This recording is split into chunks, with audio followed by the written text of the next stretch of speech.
안녕하세요. 작은 과일 가게를 운영 중인 30대 여성입니다. 처음부터 사업을 했던 건 아닌데 남편과 어머님이 이렇게 제 인생을 바꾸어 놓았네요. 후회는 없어요. 이 일을 시작하지 않았다면 지금도 하루하루 남편과 부딪혀가며 스트레스 받아가며 그렇게 살았을 것 같거든요. 그러니 그런 생각을 하면 지금 저에게 주어진 이 시간에 감사할 뿐이지요. 님이라는 글자에 점 하나만 찍으면 남이라더니 어쩌면 노래 가사도 그렇게 잘 썼는지 살다 보니 저에게도 남편은 더 이상 님이 아니라 남보다도 못한 사람이 되었어요. 하지만 편의상 일단은 남편이라고 부르겠습니다. 남편하고는 지인의 소개로 만났어요. 남편 쪽에서 먼저 결혼을 전제로 한 여자를 소개받고 싶어 했고 그 이야기를 전해 들은 제 지인이 다리를 놔준 거였죠. 저도 결혼 생각이 아예 없던 것은 아니기도 했고요. 그래서 싫은데 억지로 나간 자리였다 그렇게 말은 못하겠습니다. 못 이긴 척 나간 자리였다고 설명하면 적당하겠네요. 소개팅을 처음 해보는 건 아니었지만 그래도 예전과는 달리 이번엔 결혼 전제였으니 긴장 아닌 긴장이 되대요. 그래서 제 나름대로 평소와는 달리 화장도 좀 하고 옷도 예쁘게 차려입고 나갔어요. 그리고 약속 장소에 도착하니 누가 봐도 저만큼이나 긴장해 있는 남편이 먼저 도착해 저를 기다리고 있었죠. 이후로 서로 어색하게 인사를 나누고 남편의 주도로 대화가 이어졌는데 이혼한 마당에 이런 이야기를 하기도 좀 우습지만 시간이 어떻게 흘렀는지도 모를 만큼 말이 잘 통했어요. 그래서 커피까지 마시고도 서로 아쉬워 헤어지지 못하고 맥주 한잔 하자며 장소를 옮겼고 3일 만에 두 번째 만남을 가졌죠. 이후로 저희는 정말 말 그대로 서로에게 불이 붙어 2주 만에 정식으로 사귀는 사이가 되었습니다. 나이 30이 넘어 결혼을 전제로 한 만남이다 보니 저희는 연애 시작부터 서로에 대해서 뿐만 아니라 서로의 가족이나 직장에 관해서도 많은 이야기를 나눴어요. 사실 친구들을 보니까 연애할 땐 서로 좋아서 서로만 생각하다가 결혼을 앞두고 이런저런 조건이 맞지 않아 헤어지는 경우가 종종 있었기에 저는 그런 실수는 하지 말아야지 싶었거든요. 그리고 그렇게 알게 된 게 일단 남편의 경우 부모님 두 분 다 당시 60대 초반으로 아버님은 회사를 다니신다 했고 어머님은 전업주부라고 했습니다. 그리고 밑으로는 3살 어린 여동생이 있다고 했죠. 듣기에는 정말이지 지극히 평범한 가정이었어요. 또한 남편이 말하길 자기 부모님은 노후 준비가 다 되어 계시다며 자기는 전혀 신경 쓸 게 없다고 했으니 결혼 상대로는 대단히 좋을 것도 아니었지만 그렇다고 딱히 걱정할 것도 없다 싶었달까요? 그리고 제 친정 또한 상황이 크게 다르지는 않았습니다. 친정아버지는 여전히 직장 생활을 하고 계셨고 친정어머니도 이모와 함께 반찬 가게를 하고 계셨으니까요. 노후 또한 제가 걱정할 건 하나도 없었고요. 그런데 1년 반의 연애 끝에 정식으로 결혼 이야기가 진행되면서 황당한 사실이 하나둘씩 까발려지기 시작했습니다. 시작은 아버님의 회사였어요. 당시 남편은 아버님이 모 회사의 고문 같은 역할로 계시다고 했는데 그건 정말이지 부풀린 수준이 아니라 아주 새빨간 거짓말이나 다름이 없었습니다. 아버님은 실은 지인의 사무실에서 사무보조 정도를 해주는 수준이셨는데 그마저도 지인이 나오지 않아도 된다고 하는 걸 아버님이 억지로 나가고 계시던 상황이었거든요. 하지만 남편은 그저 아버님 자존심을 지켜드리고자 살짝 뻥튀기를 한 것뿐이라며 오히려 저더러 그 정도도 이해를 못 해주냐고 적반하장으로 나오는 게 아니겠어요? 그래서 그럼 도대체 시부모님 두 분은 무슨 돈으로 생활비를 대시냐니까 그건 제가 걱정할 게 아니래요. 어쨌든 노후 준비가 되어 있는 건 사실이라며 자식들한테 손 벌리고 그러실 분들은 아니라면서 말이죠. 친정에서는 이 사실을 아시고는 솔직히 많이 황당해 하셨어요. 아버님의 직장이 문제가 아니라 남편이 어쨌든 고의로 저를 속였다는 게 문제라고 하시면서요. 하지만 나오던 결혼 이야기를 없던 일로 하고 헤어지라 말씀은 차마 못하시는 눈치셨습니다. 왜냐하면 이 일이 있기 전까지 적어도 남편과 저 두 사람만 놓고 보자면 정말 알콩달콩 예쁘게 잘 만났거든요. 싸워서 울고 짜고 하는 일도 없었고 게다가 남편이 저희 친정부모님을 뵙기 전이었음에도 불구하고 생신이면 케이크 사서 제 손에 들려보내, 명절에는 과일 보내. 나름대로 잘했던 건 사실이었으니까요. 그래서 저희 친정부모님도 비록 직접 만난 적은 없었지만 무척이나 좋게 생각하고 계셨습니다. 특히 친정아버지는 제가 결혼하면 사위를 아들이다 생각하고 잘해주시겠다며 정말 기대가 크셨고요. 그러니 실망하긴 하셨어도 헤어져라 소리는 차마 못하시는 눈치셨죠. 그리고 무엇보다도 저도 남편에게 실망한 건 사실이었지만 그렇다고 사랑하는 마음이 순식간에 사그라들진 않았으니 말이 나왔으니 말이지만 답이 그게 아닌 게 뻔히 보이는데도 잘못된 결정을 내리는 사람들 보면 사람들이 지 팔자 지가 꼰다 그러잖아요. 저도 사실 그런 사람들 중 하나였고요. 그런데 막상 저도 제가 선택을 해야 하는 입장이 되니까 머리로는 하나를 보면 열을 안다고 헤어지는 게 맞는 것 같은데 자꾸 마음은 한 번만 더 믿어볼까 그런 생각이 들대요. 그래서 결국 남편과 부부의 연을 맺었습니다. 하지만 제 선택을 후회하기까지는 정말 오랜 시간이 걸리지 않았어요. 결혼한 지 2달이 되도록 남편이 경제권을 넘겨주지 않아서 결국 작정하고 제가 따지고 들었는데 그제서야 남편이 실은 시부모님 생활비를 대드리고 있었다는 걸 털어놓았거든요. 그것도 1, 20만 원 수준이 아니라 한 달에 무려 100만 원씩이나 드리고 있었죠. 어이도 없고 황당하고 제가 이제껏 드린 걸 돌려받아 와라 그런 억지는 쓰지 않겠다. 하지만 앞으로는 그렇게 못 드린다 했어요. 그런데 남편이 자기가 드리던 걸 안 드리면 당장 시부모님은 어떻게 살라는 말이냐며 그럼 제가 모시고 살 거냐고 뻔뻔하게 나오는 게 아니겠어요? 그래서 노후 준비 다 되어 계시다고 하지 않았냐. 자식들에게 손 벌리는 분들 아니라면서 이게 말이 되냐 하니. 이제 시부모님 연세 60 좀 넘으셨는데 어떻게 벌써부터 노후 자금을 쓰라고 하냐면서 자기는 그렇게는 못한답니다. 그럼 두 분 다 제대로 된 일자리라도 알아보게 하셔라.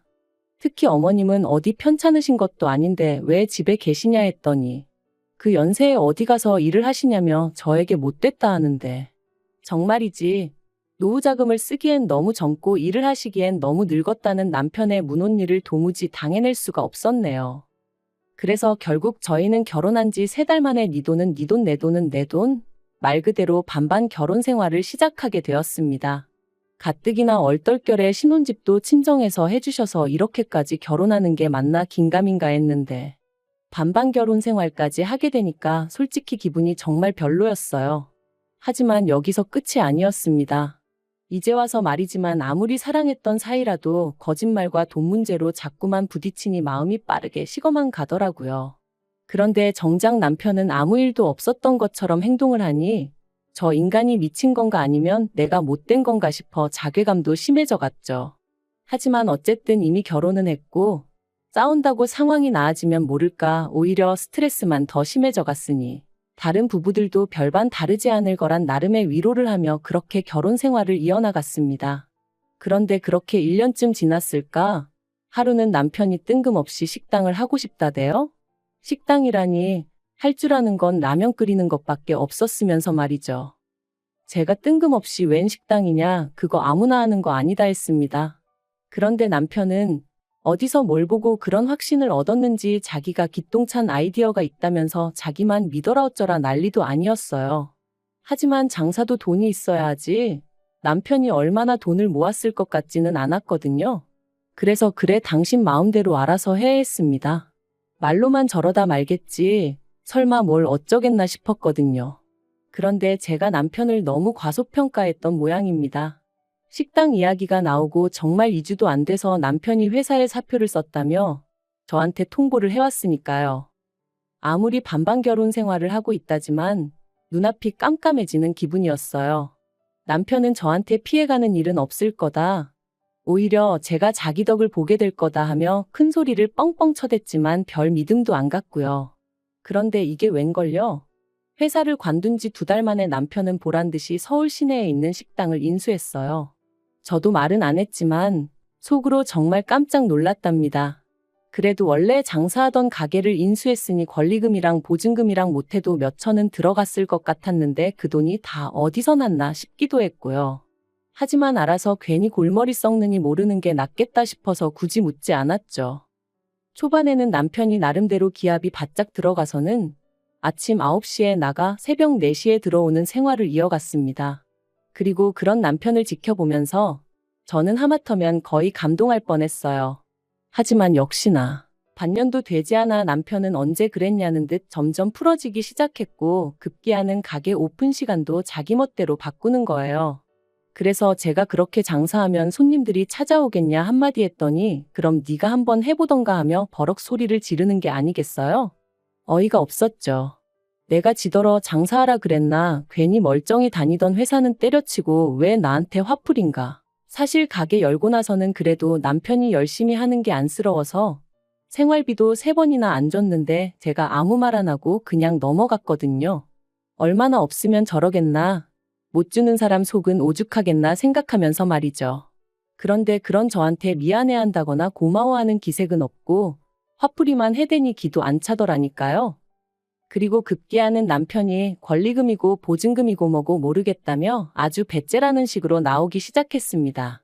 제가 미쳤다고 한두 푼도 아닌데 그런 소리가 나오냐니까 저더러 네 돈도 아닌데 무슨 상관이냐는 거예요.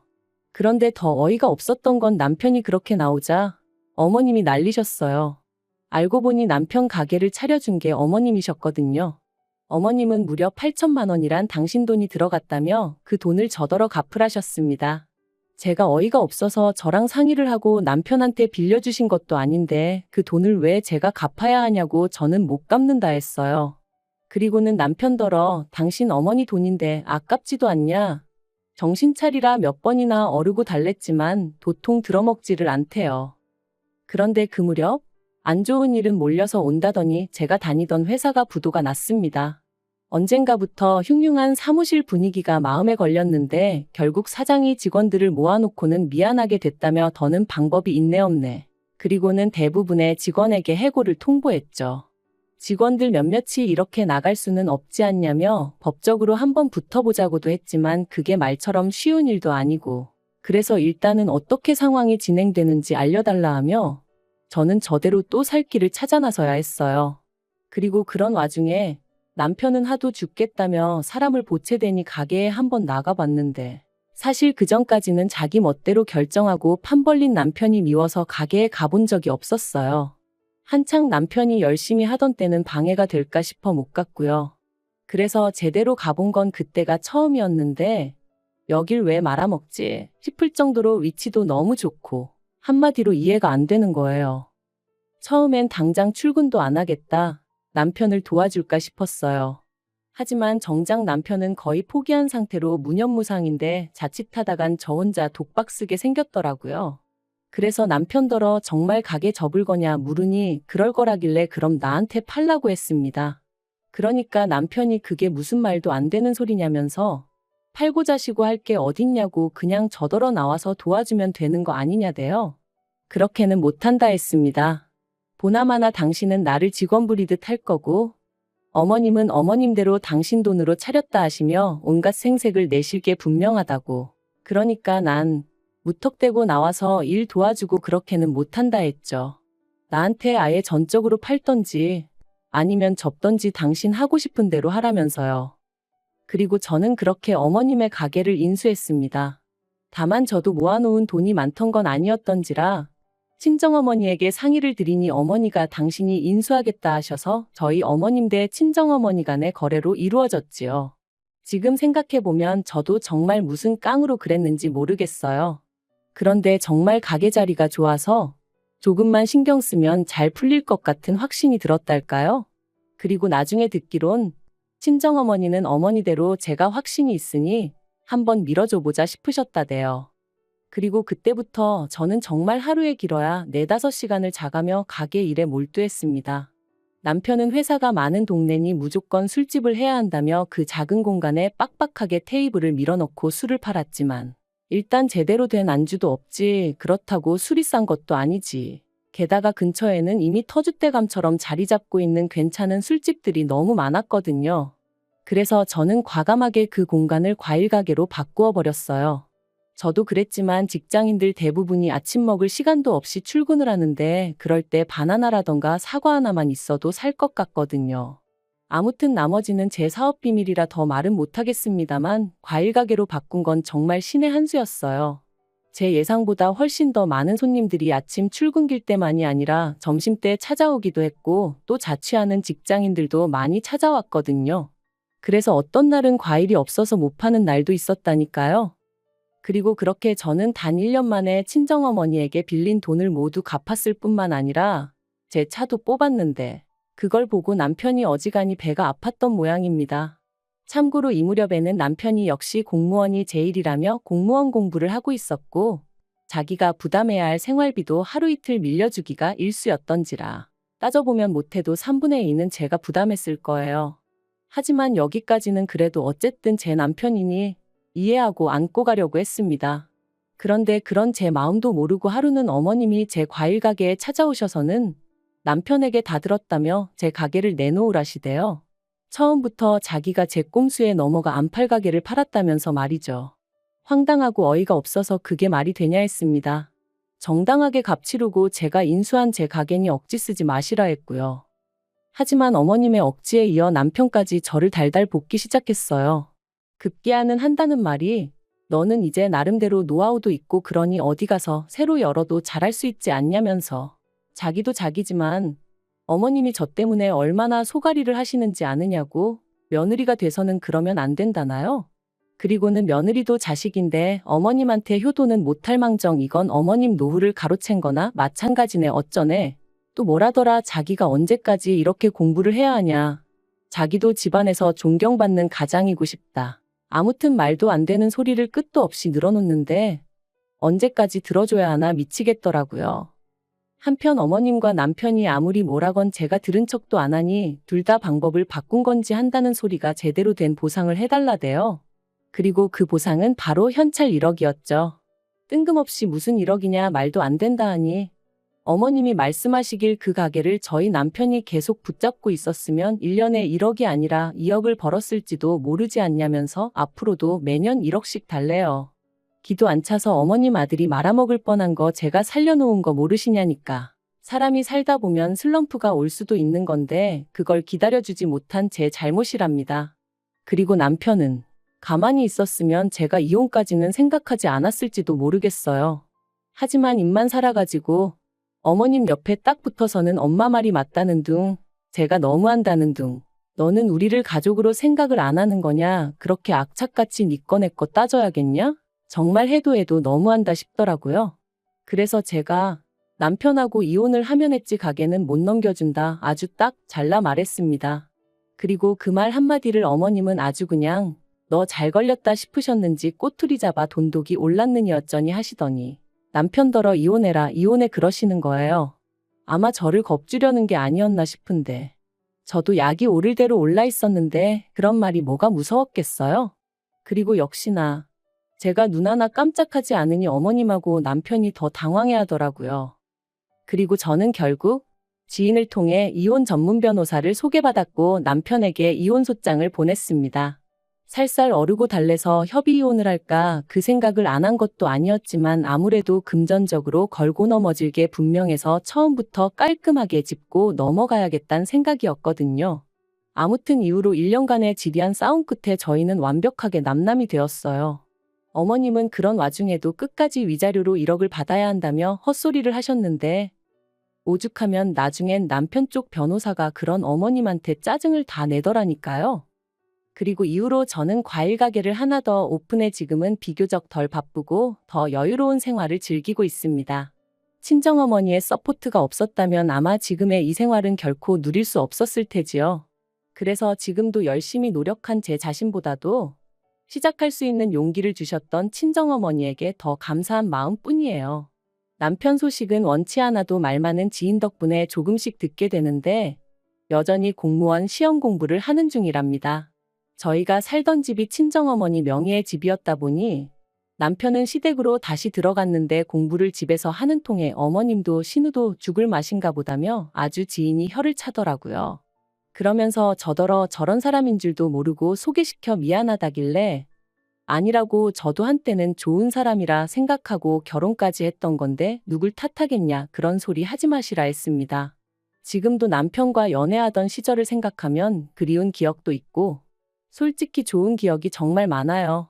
하지만 연애랑 결혼은 정말 다르다는 걸 이번 결혼 생활을 뼈저리게 느꼈네요. 왜 어른들이 그래서 양가 식구들도 살펴야 하고 가풍도 봐야 하고 수준이 비슷해야 한다고 말씀하시는지도 알게 되었고요. 아무튼 비싼 값 치르고 인생 공부했다 생각합니다.